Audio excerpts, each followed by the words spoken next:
আসসালামু আলাইকুম viewers, welcome to my channel. আজকে আমি আপনাদেরকে দেখাবো কিভাবে ঝাল রোস্ট তৈরি করতে হয়। আপনারা যারা মিষ্টি রোস্ট খেতে পছন্দ করেন না তাদের জন্যই আজকের এই রেসিপিটি। এখানে আমি দেশি মুরগির মাংস নিয়েছি, আপনারা চাইলে ফার্মের মুরগি দিয়েও করতে পারেন। এখন এই মুরগির মাংসগুলোকে অল্প করে লবণ এবং হলুদের গুঁড়া দিয়ে ভালো করে মেখে 10 মিনিট রেখে দিচ্ছি। দিয়ে দিলাম হালকা লবণ এবং হলুদের গুঁড়া, হাত দিয়ে ভালো করে মেখে নিতে হবে। মেখে 10 মিনিট রেখে দিব। এখন একটি প্যানে অল্প করে তেল দিয়ে দিলাম। চিকেনগুলোকে এপিট ওপিট করে 5 মিনিটের মতো ভেজে নেব।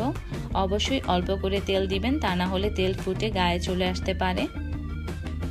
চিকেনগুলোকে এপিট ওপিট করে 5 মিনিট ভেজে নিলাম। চিকেনগুলো ভাজা হয়ে গিয়েছে। এখন এই একইভাবে বাকি চিকেনগুলোকেও ভেজে নিব।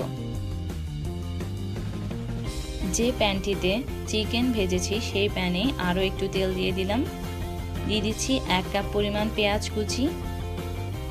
পেঁয়াজগুলোকে বাদামি করে ভেজে নিতে হবে। দিয়ে দিলাম 1 চা চামচ পরিমাণ লবণ। লবণটা দিলে পেঁয়াজটা তাড়াতাড়ি সিদ্ধ হয়ে যাবে এবং তাড়াতাড়ি বাদামি কালার ধারণ করবে। দিয়ে দিলাম 2টি তেজপাতা, 2টি দারচিনি, 4 থেকে 5টি এলাচ, 6 থেকে 7টি লং ও গোলমরিচ। পেঁয়াজগুলো ভাজা হয়ে গিয়েছে। এখন আমি অর্ধেক পরিমাণ পেঁয়াজ তুলে রাখছি। যখন রোস্টটা হয়ে আসবে তখন আমি এই পেঁয়াজ বেরেস্তাগুলো দিয়ে দিব। এখানে রয়েছে 1 টেবিল চামচ পরিমাণ কাঁচামরিচ বাটা, 1 টেবিল চামচ রসুন বাটা, 1 টেবিল চামচ পেঁয়াজ বাটা, 1 টেবিল চামচ জিরা বাটা এবং 1 টেবিল চামচ পরিমাণ আদা বাটা। এখন এই সব মশলাগুলো দিয়ে ভালো করে কষিয়ে নিতে হবে। যতক্ষণ পর্যন্ত মশলার কাঁচা গন্ধটা চলে না যাবে ততক্ষণ পর্যন্ত কষাতে হবে।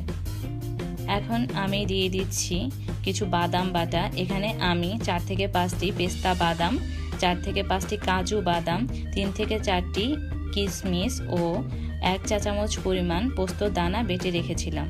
দিয়ে দিলাম হাফ কাপ পরিমাণ টক দই এবং 1 কাপ পরিমাণ নারিকেলের দুধ। এখন এই সব কিছুকে ভালো করে কষাতে হবে। দিয়ে দিচ্ছি 1 টেবিল চামচ পরিমাণ হলুদের গুঁড়া, 1 টেবিল চামচ পরিমাণ মরিচের গুঁড়া, 1 চা চামচ পরিমাণ ধনিয়া গুঁড়া, হাফ চা চামচ পরিমাণ জয়ফল গুঁড়া এবং হাফ চা চামচ পরিমাণ জয়ত্রী গুঁড়া। দিয়ে দিচ্ছি 2টি টমেটো। মশলাগুলো কষানো হয়ে গিয়েছে। এখন আমি চিকেনগুলো দিয়ে দিব। আপনারা যারা বেশি ঝাল খেতে পছন্দ করেন তারা আরও বেশি মরিচের গুঁড়া অ্যাড করতে পারেন। দিয়ে দিচ্ছি 1 কাপ পরিমাণ পানি। পানি দিয়ে চিকেনগুলোকে ভালো করে নেড়ে দিতে হবে। নেড়ে একটা ঢাকনা দিয়ে ঢেকে প্রায় 20 মিনিটের মতো মিডিয়াম আঁচে জাল দিব। যতক্ষণ পর্যন্ত মাংসটা সিদ্ধ না হবে ততক্ষণ পর্যন্তই জাল দিতে হবে। আর একটু পরপরই ঢাকনাটা উঠিয়ে মাংসগুলোকে নেড়ে দিতে হবে। এই পর্যায়ে লবণটা একটু চেক করে নিলাম, আরও একটু লবণ লাগবে তাই আমি লবণ দিয়ে দিচ্ছি।